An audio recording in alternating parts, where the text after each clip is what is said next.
প্লাস্টিকের মধ্যে কি রয়েছে চলো এখন আমি খুলবো, তারপরে তোমাদের দেখাচ্ছি এখানে কি।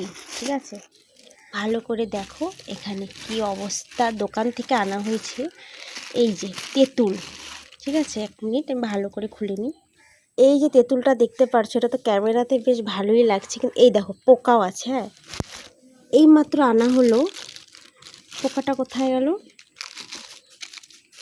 খুঁজতে হবে এখন। মানে আরও অনেক পোকা ছিল, মানে আমরা যখন এই দেখুন তেঁতুলের মধ্যে লেগে আছে এই যে পোকা দেখা যাচ্ছে।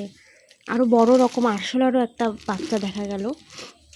তো খোলার সঙ্গে সঙ্গে না ওরা আবার বেরিয়ে যায়। দাঁড়ান দেখাচ্ছি, এই দেখেন পোকা। মানে বুঝি না দোকানদাররা এইরকম দেয় কিভাবে। ওনারা তো দেখেছে দেওয়ার সময় যে ভর্তি, দেখেন এই দেখেন ভর্তি পোকা, ভর্তি পোকা এইভাবে দেয়। আমাদেরই পাশে আশেপাশে সামনের দোকান থেকে যে আনা হয়েছে পোকা। মানে আমরা যখন যেহেতু টাকা দিয়ে জিনিস কিনা হচ্ছে তো একটু ভালো দেখে দিবে, তাই না? এরকম কেউ দেয়? এগুলো দোকানে রাখেও বা কী করে? এই দেখেন পোকাটা রাখেও বা কী করে এসব জিনিস, মানে কি বলবো। হ্যাঁ, দোকানে গেলে এটা ঘুরিয়ে দিবে, কিন্তু ব্যাপারটা হলো এটা না। ব্যাপারটা হচ্ছে এরকম জিনিস দিবে কেন? তো পোকা জিনিস তো রাখাই উচিত না দোকানের মধ্যে। এই অবস্থা।